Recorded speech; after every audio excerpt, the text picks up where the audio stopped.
रात के अंधेरे में जब पूरा गांव गहरी नींद में सोया हुआ था, तब भी एक व्यक्ति के मन में शांति नहीं थी। उसकी आंखों से नींद कोसों दूर थी और उसका हृदय असंख्य और से भरा हुआ था। यह व्यक्ति कोई और नहीं बल्कि अरुण था, जो अपने माता पिता के साथ छोटे से गांव में रहता था। अरुण का जीवन, जो कभी एक सपने की तरह था, अचानक से एक बुरे सपने में बदल गया था। उसे यह समझ नहीं आ रहा था कि उसके साथ ऐसा क्यों हो रहा है। क्या यह कोई दैवीय शक्ति है जो उसके खिलाफ है? क्या उसने अपने जीवन में कोई बड़ी गलती की है, या फिर वह किसी और के कर्मों का परिणाम है? यह बात की कोई जानकारी न होने के कारण अरुण का मन भी चैन था। एक दिन उसे एक रहस्यमयी आवाज़ सुनाई दी, जो उसे एक अज्ञात दिशा की ओर खींचने लगी। यह आवाज़ उसे उसके जीवन की सबसे बड़ी परिचित कराने वाली थी, जिसे जानने के बाद उसका जीवन कभी पहले जैसा नहीं रहेगा।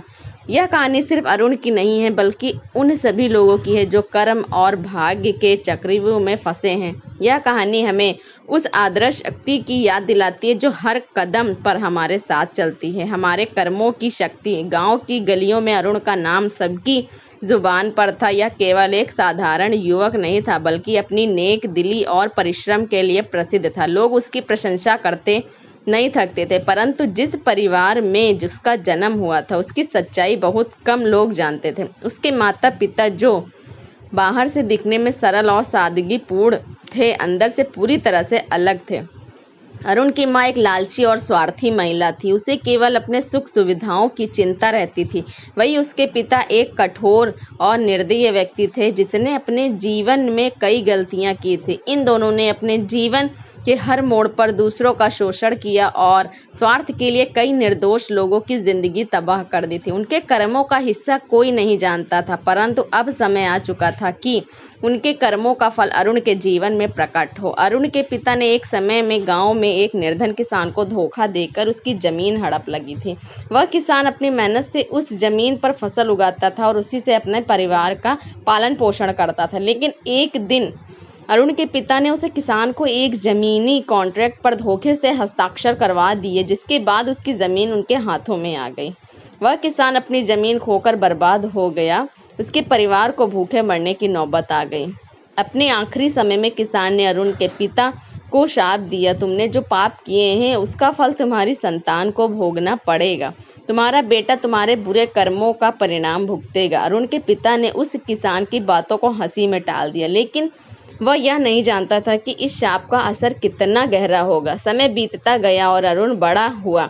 उसने अपने परिवार की आर्थिक स्थिति को सुधारने के लिए कड़ी मेहनत की। उसकी मेहनत रंग लाई और उसके गांव में एक सफल व्यवसाय खड़ा किया। उसकी प्रतिष्ठा चारों ओर फैल गई। सब कुछ ठीक चल रहा था, लेकिन अचानक ही उसके जीवन में समस्याएं आनी शुरू हो गई। पहले उसका व्यवसाय घाटे में जाने लगा। जिन ग्राहकों को उसने विश्वास से जीता था, वो धीरे धीरे उससे किनारा करने लगे। फिर कहीं से उसकी पत्नी की तबीयत अचानक बिगड़ने लगी। डॉक्टर ने उसे गंभीर हालत में बताया और कोई भी इलाज कारगर नहीं हो रहा था। अरुण ने हर संभव प्रयास किया, लेकिन उसकी समस्याएं कम होने के बजाय बढ़ती ही जा रही थी। अरुण की माँ भी अपने जीवन में कई बुरे कर्म कर चुकी थी। उसने अपने फायदे के लिए कई लोगों से धोखा किया और उनके अधिकारों का हनन किया।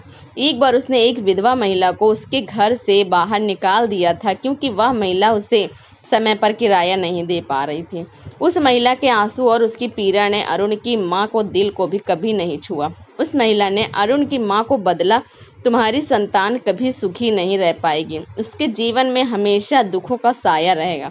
अरुण की माँ ने भी इस बात को गंभीरता से नहीं लिया। उसे लगता था कि वह हमेशा ताकतवर रहेगी और उसकी संतान सुखी रहेगी, लेकिन उसकी यह सोच गलत साबित होने लगी थी। अरुण की पत्नी की तबीयत दिन पर दिन बिगड़ती जा रही थी। उसकी हालत इतनी खराब हो गई थी कि डॉक्टर ने उसे कुछ ही दिनों का मेहमान बताया। अरुण का दिल टूट गया। वह अपनी पत्नी को खोना नहीं चाहता था। वह दिन रात भगवान से प्रार्थना करता, लेकिन उसकी प्रार्थनाएं अधूरी ही रह जाती। एक दिन जब वह बहुत ही निराश था, तो वह महात्मा बुद्ध से मिलने गया। महात्मा बुद्ध अरुण के गांव में अपने शिष्यों के साथ प्रयास कर रहे थे। अरुण ने महात्मा बुद्ध को अपनी सारी परेशानियां बताई। महात्मा बुद्ध ने उसकी बातें सुनी और फिर कहा, अरुण, तुम्हारी यह कठिनाइयाँ तुम्हारे माता पिता के कर्मों का फल है। उन्होंने अपने जीवन में जो पाप किया है उसका परिणाम तुम्हें भुगतना पड़ रहा है। यह कर्म का नियम है। अरुण यह सुनकर स्तब्ध रह गया। गौतम बुद्ध ने जब उसे बताया कि उसके जीवन में जो कुछ भी घटित हुआ वह सब उसके और उसके माता पिता के कर्मों का फल है, तो वह सोच में पड़ गया। अरुण ने अपना सिर झुका लिया और बुद्ध से निवेदन किया, भगवान, मैं जानना चाहता हूँ कि मेरे और मेरे पिता कर्म इतने बुरे कैसे हो सकते हैं। इनका परिणाम मुझे और पूरे गांव को भुगतना पड़ रहा है। बुद्ध ने उसकी आंखें में गहराई से देखते हुए कहा, अरुण, तुम्हारे माता पिता ने अपने जीवन में कई गलतियां की। उन्होंने धन और शक्ति की भूख में दूसरों का अहित किया, उन्हें कष्ट पहुंचाया। लेकिन सबसे बड़ा पाप हुआ जब तुम्हारे पिता ने अपने मित्र के विश्वास का गला घोट दिया। उस समय उन्हें लगा कि वे अपने कर्मों के फल से बच सकते हैं, लेकिन कर्म का नियम कभी किसी को नहीं छोड़ता। जो कुछ उन्होंने बोया आज वही तुम काट रहे हो। यह सुनकर अरुण का हृदय और भी भारी हो गया। उसने कहा, तो क्या मेरे माता पिता का कोई उद्धार नहीं है? क्या मैं कुछ ऐसा कर सकता हूँ जिससे उनके पापों का प्रायश्चित हो सके, गांव की यह हालत सुधर सके? बुद्ध ने मुस्कुराते हुए कहा, संसार में कुछ भी असंभव नहीं है। अगर तुम सच्चे हृदय से अपने और अपने माता पिता के कर्मों का प्रायश्चित करने का संकल्प लो तो कहीं न केवल उनका उद्धार होगा बल्कि तुम्हारा और तुम्हारे गांव का भी कल्याण होगा। अरुण दृढ़ संकल्प लिया, वह अपने पापों का प्रायश्चित करेगा। उसने उस दिन से अपने जीवन को पूरी तरह से बदलने का निश्चय किया। वह अब अपनी सारी संपत्ति और समय गांव के लोगों की सेवा में लगाने लगा। वह दिन रात काम करता, भूखे प्यासे लोगों के लिए भोजन और पानी का प्रबंध करता, बीमारियों का इलाज कराता और उस व्यक्ति की मदद करता जो किसी भी प्रकार के संकट में था। गांव के लोग अब अरुण को देवता समान मानने लगे थे। उसके कार्यों से सभी प्रभावित थे, लेकिन अरुण के मन में एक ही धुन थी, वह अपने माता पिता के कर्मों का प्रायश्चित करना चाहता था। अरुण के प्रयास का फल जल्द ही गांव में दिखने लगा। गांव के खेतों से फिर से हरियाली लौट आई, तालाब में पानी भरने लगा और लोगों के चेहरे पर मुस्कान आ गई। अरुण के परिश्रम और संकल्प ने पूरे गांव को बचा लिया था। कुछ महीनों बाद जब गांव की स्थिति पूरी तरह से सुधर चुकी थी, एक दिन गौतम बुद्ध फिर से अरुण के घर आए। अरुण ने उन्हें देखकर हाथ जोड़कर स्वागत किया और उनके चरण में बैठकर बुद्ध ने उसे आशीर्वाद देते हुए कहा, अरुण, तुम्हारा प्रयास सफल हुआ है। तुमने अपने माता के पापों का प्रायश्चित कर दिया है। अब तुम्हारे जीवन में सुख और शांति का वास होगा। यह सुनकर अरुण की आंखों में आंसू आ गए। उसने बुद्ध के चरणों में गिरकर कहा, भगवान, आपकी शिक्षा और मार्गदर्शन के बिना यह सब संभव नहीं था। आपने मुझे सही रास्ता दिखाया और मेरे जीवन को नया अर्थ दिया।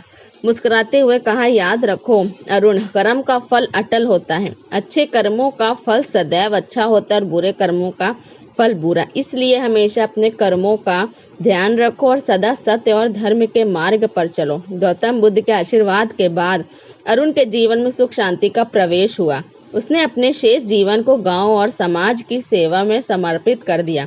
उसने माता पिता भी अपने कर्मों का प्रायश्चित करके शांतिपूर्ण जीवन बिताने लगे। अरुण की यह कहानी हमें सिखाती है कि कर्म का नियम अटल है। अच्छे कर्म से ही जीवन को सार्थक बनाया जा सकता है। जीवन में चाहे कितनी भी कठिनाइयां क्यों ना आए, हमें सदैव सत्य, धर्म और परोपकार के मार्ग पर चलना चाहिए।